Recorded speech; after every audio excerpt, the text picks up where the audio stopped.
Buenas noches, buenas tardes o buenos días, donde sea que estén. Y para aquellos de ustedes que están celebrando hoy el día de Adel Adha, les deseo un feliz y bendecido día junto a sus seres queridos.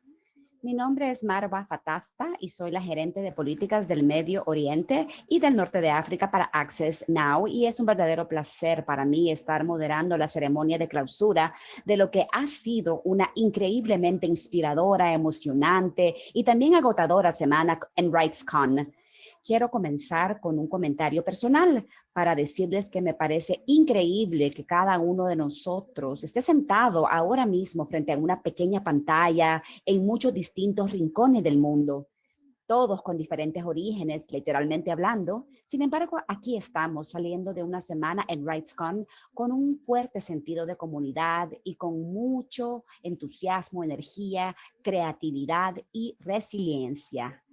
Esto realmente me llena de una gran dosis de esperanza, sabiendo que avanzamos hacia el futuro y estamos preparados para los desafíos que están frente a nosotros ante la inminente pandemia de la COVID-19 y los muchos problemas estructurales y sistemáticos que ha significado y que ha sacado a la luz e intensificado en las sociedades, tal como injusticias económicas, sociales, raciales, discriminación, colonización y su continuo legado, el patriarcado, el capitalismo de la vigilancia, lo que sea.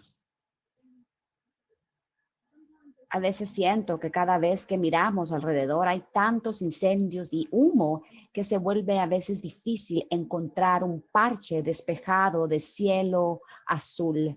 Y tan cursi como pueda sonar esto, para mí RightsCon hizo exactamente eso. Nos unió como comunidad, nos brindó un espacio para pensar de manera colectiva, para ser solidarios y poner límites a muchos de los problemas que estamos enfrentando.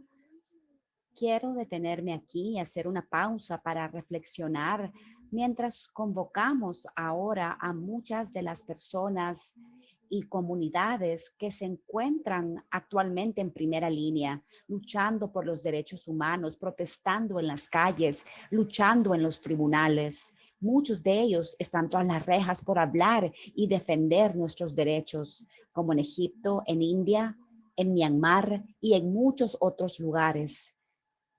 Y solo para darles una descripción general y recalcar lo que ha estado sucediendo esta semana, como todos nosotros nos hemos unido para discutir temas sobre derechos digitales y libertades en Internet.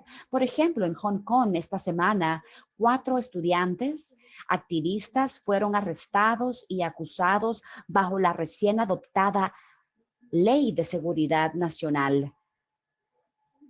Incluso en países donde existen salvaguardas democráticas en papel, a pesar de eso, muchos gobiernos continúan socavando la libertad de prensa y atacando a los medios de comunicación independientes y a los organismos sin fines de lucro independientes. Por ejemplo, en Hungría, el editor en jefe del mayor sitio independiente del índice de noticias en línea fue despedido tras una presión inminente financiera y política. Luego el consejo editorial de 80, 100 personas también renunciaron y ahora enfrentan las represalias. También estamos muy perturbados por las recientes noticias de los Estados Unidos con respecto a que el Fondo de Tecnología Abierto estaba aportando el 80% de los proyectos y servicios de Internet y ahora está paralizado debido a retrasos arbitrarios en la financiación, poniendo en peligro la vida de millones que confían en sus tecnologías en todo el mundo. Y así la lista de violaciones a los derechos humanos es muy larga y bastante sombría. Sin embargo, en un tono menos serio, quisiera mencionar uno de mis títulos de libros preferidos de la autora y la poeta afroamericana Alice Walker. Se titula Los tiempos difíciles requieren bailes furiosos. Y tal vez si estuviéramos en Costa Rica, esto es lo que probablemente haríamos después de la ceremonia de clausura. Pero dado donde estamos, yo diría que los tiempos difíciles requieren de una imaginación radical.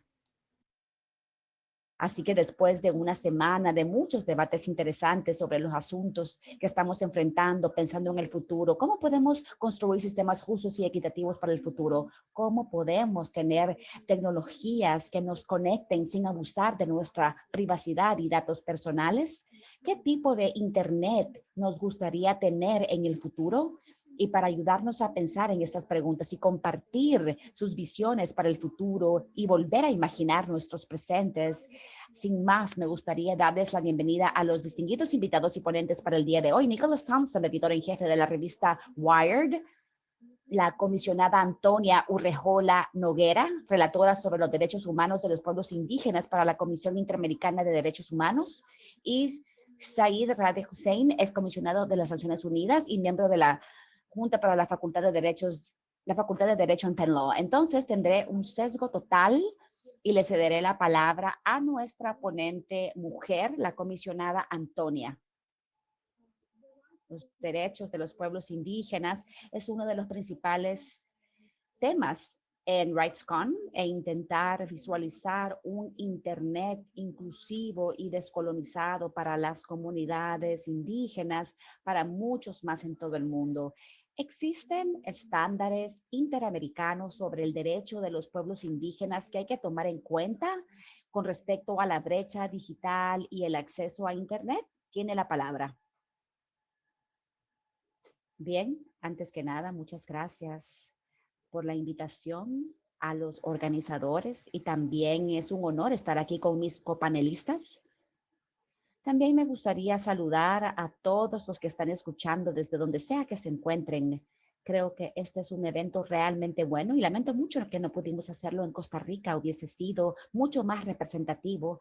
También podríamos haber estado con los pueblos indígenas en la reunión, pero bueno, estamos en medio de la pandemia, así que tenemos que aprovecharlo al máximo. Nadie hubiera imaginado antes de la pandemia lo que el mundo vive hoy, y la llegada del virus sin duda ha desafiado el impacto que la tecnología tiene hoy sobre la sociedad actual y los derechos humanos. Según la Comisión Interamericana de Derechos Humanos, durante el contexto de la COVID, yo misma he visto la importancia de la tecnología y he podido sostener un diálogo con diferentes organizaciones y líderes de los pueblos indígenas en todas las Américas, algo que antes no habríamos hecho. Así que creo que nos ha mostrado la importancia de la tecnología y hemos podido observar cómo un gran grupo de líderes indígenas se han apropiado de la tecnología. Han estado usando teléfonos celulares, radios comunitarias, televisiones, producción de videos, mensajes instantáneos, y esto está empezando a ser parte de su vida cotidiana. Y están usando la tecnología como una forma de resistencia cultural y política, desarrollando y comunicando estrategias comunitarias sobre su derecho a la autonomía y la autodeterminación.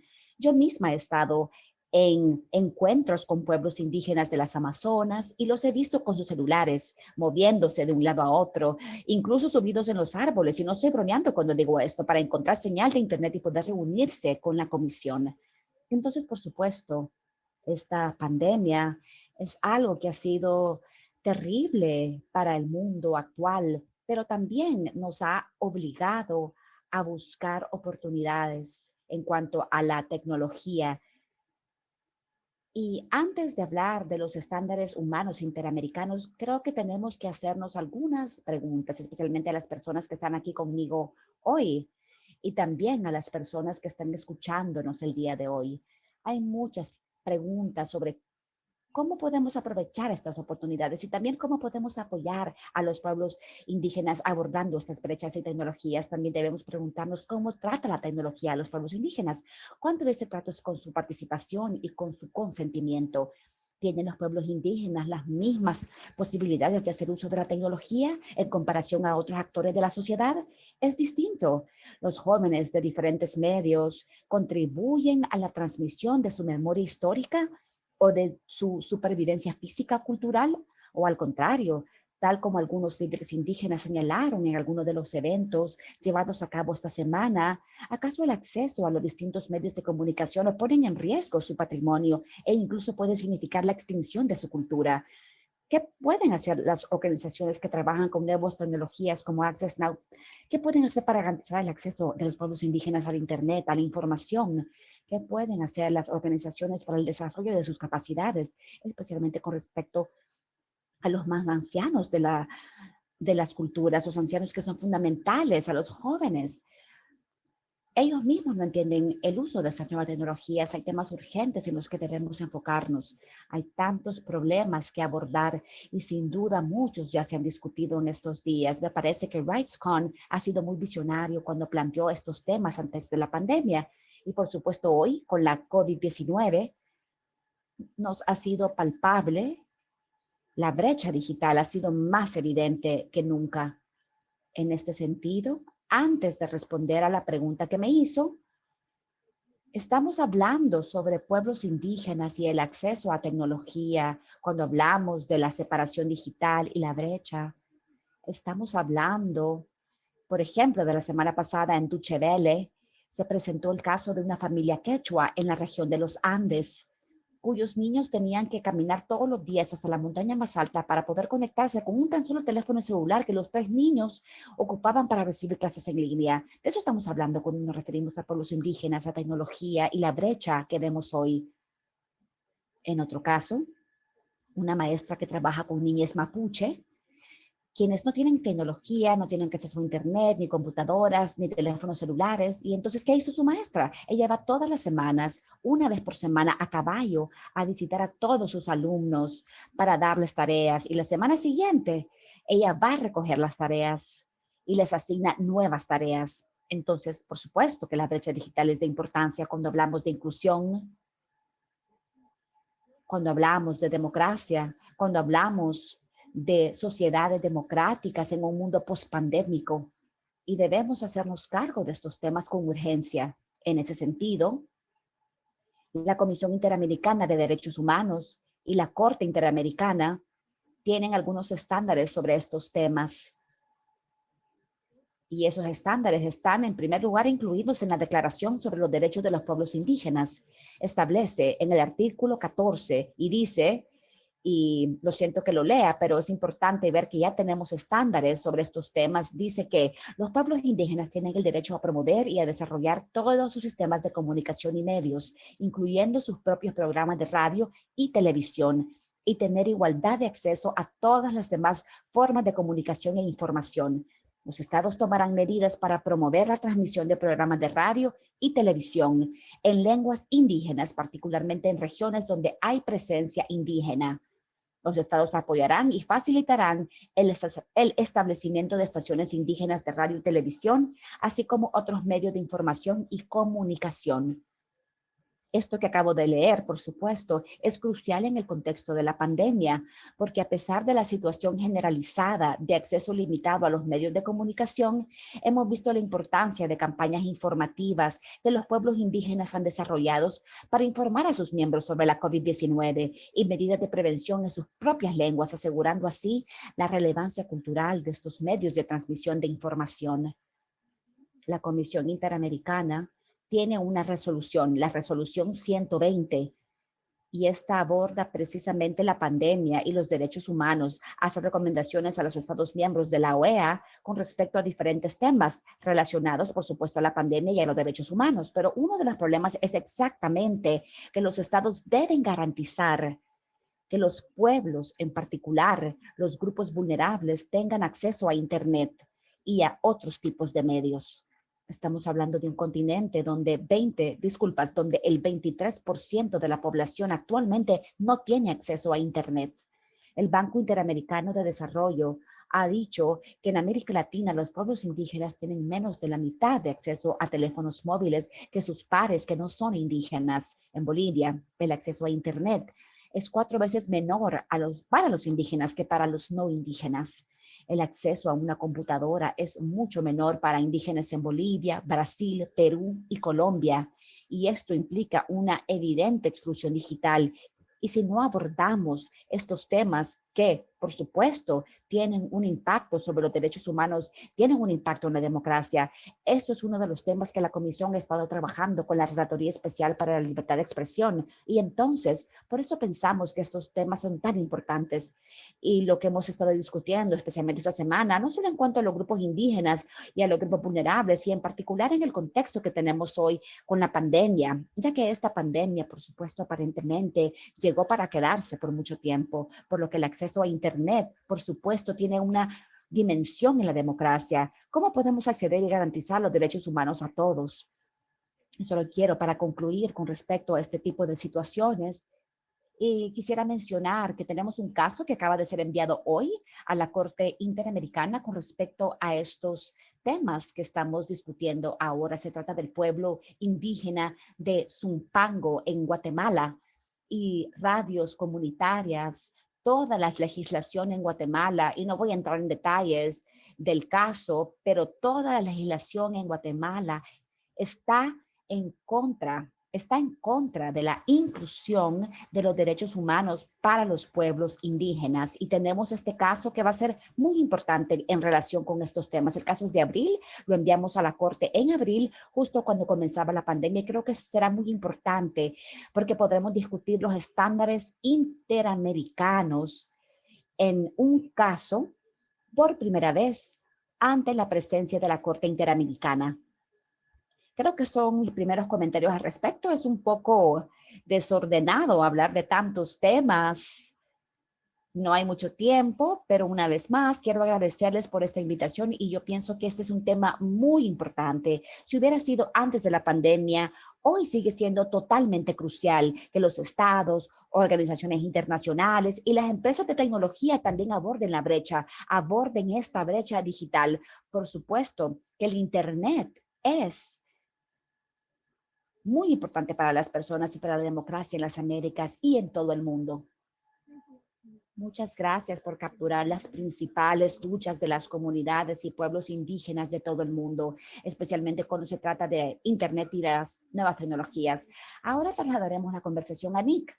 Me refiero a que usted, Nick, es el editor de una de las revistas más destacadas en tecnologías y el impacto de esas tecnologías en nuestra política y en nuestras sociedades.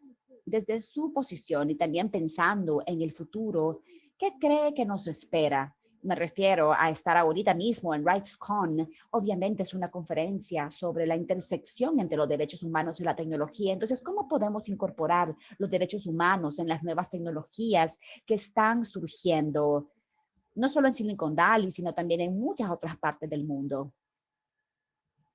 Oh, esa es una pregunta fabulosa. Me refiero a que la forma en que yo lo concibo es que la lucha por la democracia y los derechos humanos con respecto a la tecnología es la historia de nuestro tiempo. Cuando se inventaron esas tecnologías, cuando empezaron a convertirse en una gran parte de nuestras vidas hace 20 años, me parecía inevitable pensar que el Internet conectaría a las personas, haciendo que la información fuese accesible, acelerara la democracia y aumentaría los derechos humanos, la igualdad. Lo que hemos visto es que con el tiempo ha sucedido lo contrario.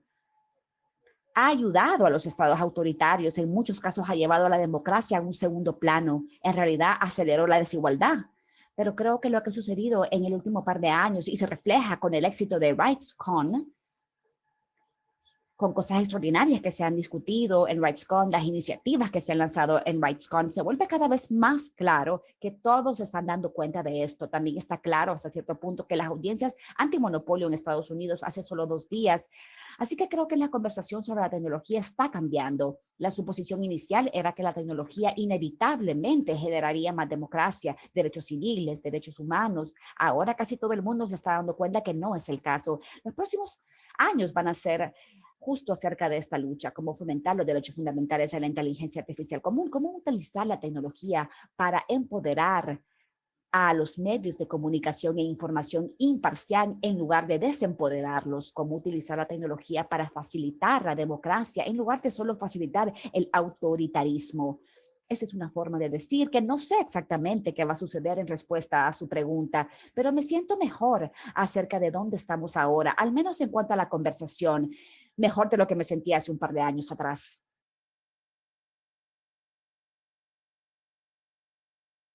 la edad de la inocencia al pensar que el Internet liberaría al mundo de la edad de la experiencia, donde exactamente la conversación o el enfoque sobre los derechos humanos debería estar justo en el centro de las nuevas tecnologías. Quiero profundizar un poco más en algo que usted ha mencionado, dado a que muchos medios independientes, agencias, organizaciones están actualmente bajo ataque.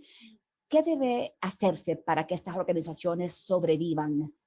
¿Qué se requiere de nuestra comunidad y de los gobiernos, organizaciones internacionales y tal vez otras organizaciones de medios de comunicación también para mantener a flote la libertad de prensa en estos tiempos?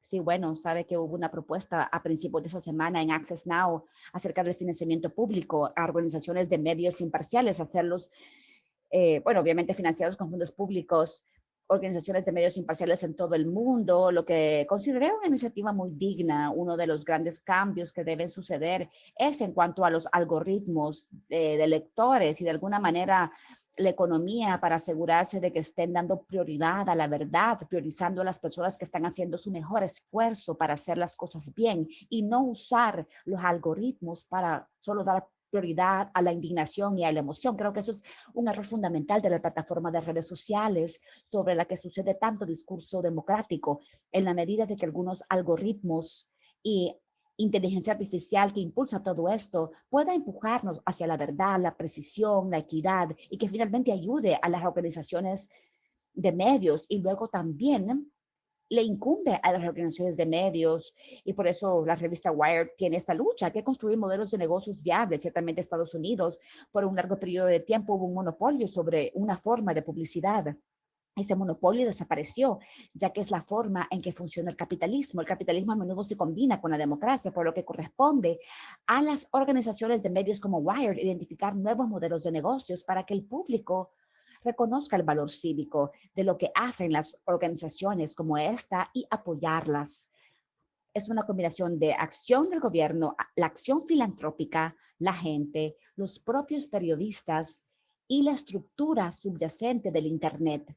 Todo tiene que actuar al unísono para reconocer que la sociedad civil, la democracia, funcionan mejor si la prensa puede ser libre y si la prensa puede ser imparcial. Muchas gracias, Nick. Continúo entonces con nuestro tercer ponente, Said. Estoy tan feliz de que estés con nosotros y totalmente aprovecharé el hecho de que ambos venimos de la misma región. Como palestino, quisiera escuchar sus puntos de vista, así también como su visión sobre la región. Hay muchas regiones en el mundo, pero en especial la nuestra parece haber una interesante contradicción. Por un lado, todavía estamos lidiando con problemas antiguos como el desempleo, la pobreza, la guerra, derramamiento de sangre. Sin embargo, al mismo tiempo, muchos gobiernos en la región están tratando de apresurarse en adoptar nuevas tecnologías como identificadores digitales y otras herramientas de procesamiento de datos y así sucesivamente, con muy poca consideración por los derechos humanos. ¿Cuál cree usted que es el camino por seguir para que salgamos de esto? Quiero decir, de esta crisis de prioridades. Bueno, gracias, Marwa, por invitarme.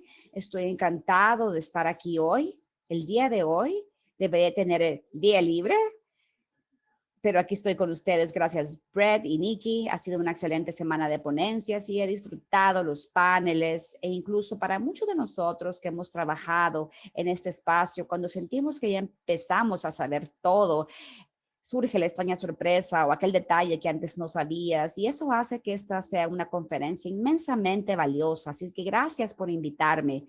Voy a comenzar por no responder a su pregunta. En esta primera parte de mi intervención, creo que al escuchar a Nick no puedo evitar sentir que la era digital de una manera u otra nos ha deshumanizado.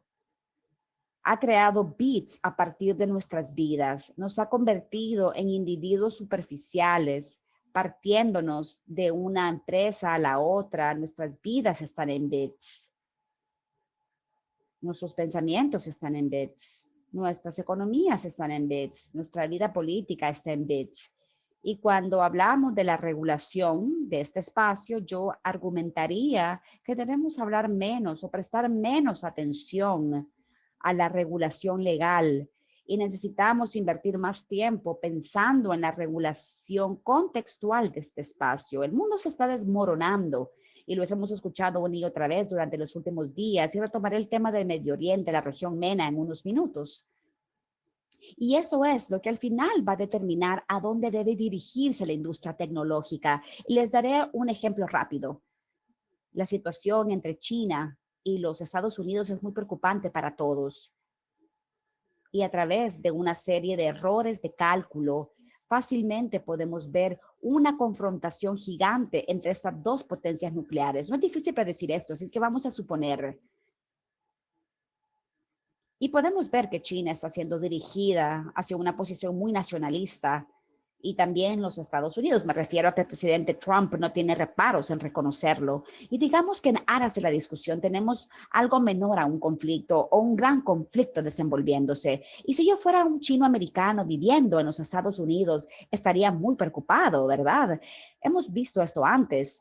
No habría campos de internamiento, pero es bastante posible que el gobierno de Estados Unidos abordara a las empresas tecnológicas y les diría, denme todo lo que tienen sobre todos mis ciudadanos chinos. Necesito saber qué están haciendo. Y en ese punto, donde las empresas de tecnología van a ponerse a prueba y ahí veremos qué posturas van a adoptar. No estoy tan convencido de que muchas no entregarían los datos, tal vez una o dos empresas líderes, pero no estoy impresionada por el resto. Eso sería un punto muy revelador y espero que podamos hablar de eso. El Medio Oriente sí, me refiero a que hace unos años pasé una semana en Silicon Valley y me asombré por lo que vi en términos de tecnología. Y luego, 10 días después, estaba en Trípoli, en Libia, y me refiero a una situación donde no había absolutamente ninguna ley ni orden, completa inseguridad, violencia del tipo más terrible, la gente viviendo con grandes angustias sin saber si van a vivir un día más. Y se me ocurrió que realmente la distancia entre Silicon Valley y Libia no era tan grande, no era tanta. Y si imaginas una guerra cibernética donde la red eléctrica es exterminada en este país, en general yo vivo en Estados Unidos, ¿sabes? Pero tan pronto nos convertiríamos en una Libia. Ya con la COVID podemos ver el estrés y las tensiones de la sociedad aquí. Ya sabes a lo que me refiero. Entonces, si estamos atrapados en este tipo de espacio donde parecemos que somos incapaces de graduarnos y sacarnos a nosotros mismos de la miseria que tanta gente experimenta en el día a día. Y tengo un comentario positivo, pero lo voy a dejar para el final.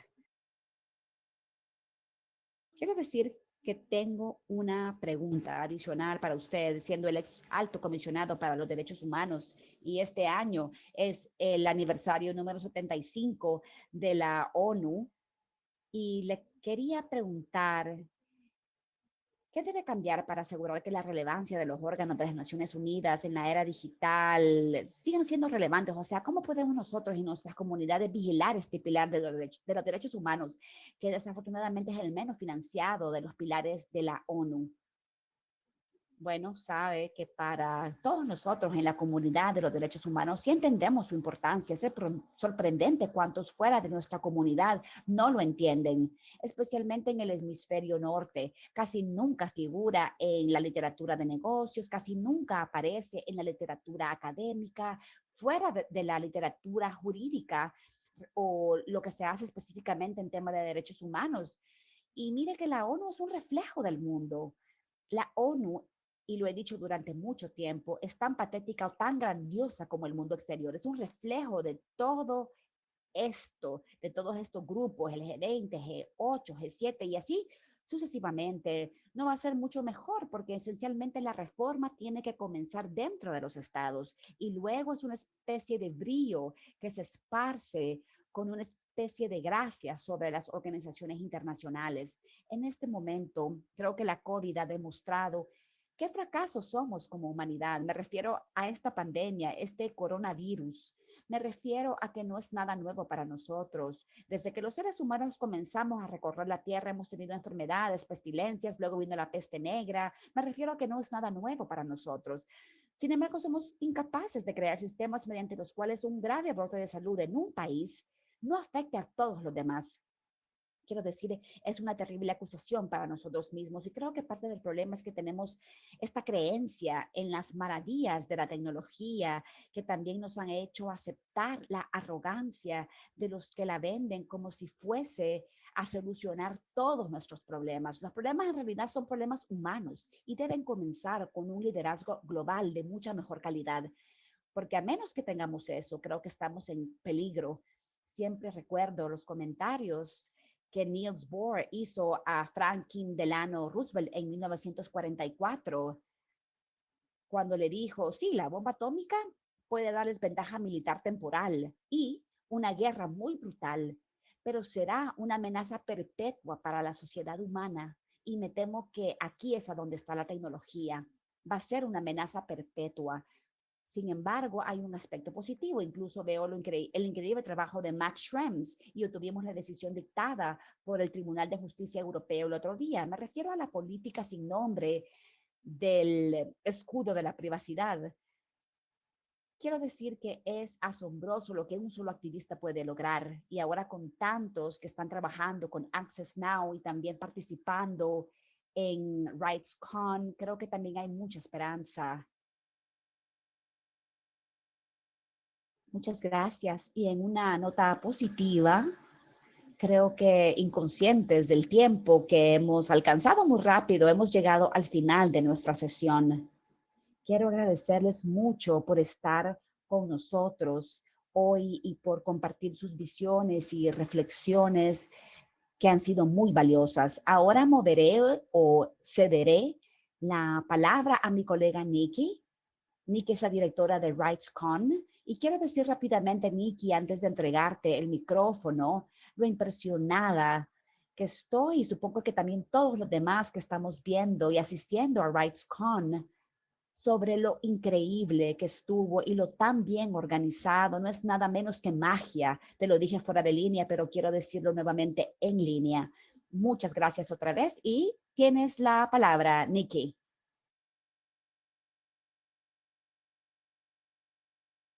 Muchas gracias, Marwa. Muchas gracias a los ponentes que describieron una especie de estado en el que estamos después de terminar 5 días de RightsCon. Y me alegro que Marwa haya usado palabras tan hermosas para describir alguna de la imaginación radical que se ha demostrado en RightsCon y que los ponentes realmente comentaron sobre el estado en el que nos encontramos y lo que debe suceder.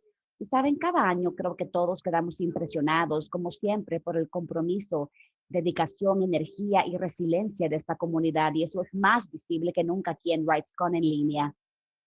Lo que hemos logrado aquí fue una tarea que no hubiera sido posible sin la ayuda de muchísimas personas, sin el arduo trabajo del equipo de RightsCon, Sara, Daphne, Mariana, Rodrigo, Keila. Espero que todos se unan a mí en agradecerles por su incansable trabajo para hacer esto en línea, y a muchos más del equipo de Access Now. Ya conocen a Brett, que tiene una inquebrantable confianza de que podríamos hacer esto en línea y convertirlo en un espacio para que todos conectáramos y coordináramos. Joe, Caroline, Melissa, Faye, Juliana, Tom, Ben, Nina, Peter, y podría continuar para siempre en términos de las personas que realmente pusieron trabajo detrás de todo esto. Y un gran especial agradecimiento a TechChange, a su equipo que desempeñó un papel fundamental en repensar cómo se vería esto en un contexto en línea. Muchas gracias a Ariana, Shannon, Niggy, a cada uno de los moderadores técnicos que nos ayudaron en las sesiones y entendieron cómo poder traducir a todo esto a un contexto en línea. Y por último, pero seguramente no menos importante, quiero agradecer a los patrocinadores que se unieron a nosotros a poner a prueba una plataforma, y esperamos continuar trabajando con todos ustedes en el 2021. Creo que una gran pregunta que permanece, que estoy seguro que muchos se hacen, es ¿qué sigue?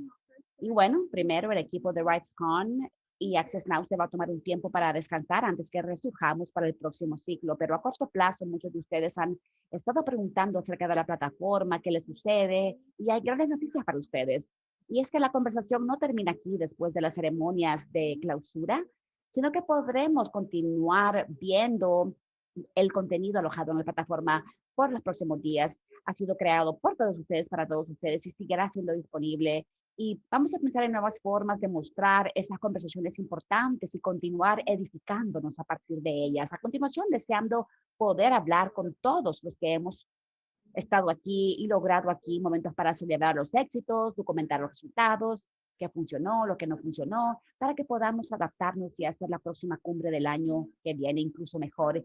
Y saber si podemos reunirnos en persona o no es algo que queda por ser determinado en la medida que evolucione el contexto actual, pero podemos estar confiados en la experiencia en línea que nos ha demostrado el potencial y la oportunidad que tenemos en la creación de espacios para discutir, proteger y expandir nuestros derechos humanos. Yo creo que hay una cosa ahora que es muy importante y quiero que todos lo sepan, y es que RightsCon y la comunidad RightsCon se volverá a reunir en 2021. Así es que en nombre de todos nosotros, gracias por acompañarnos en este viaje juntos, gracias por acompañarnos en nuestra novena cumbre anual y la primera iteración en línea de RightsCon.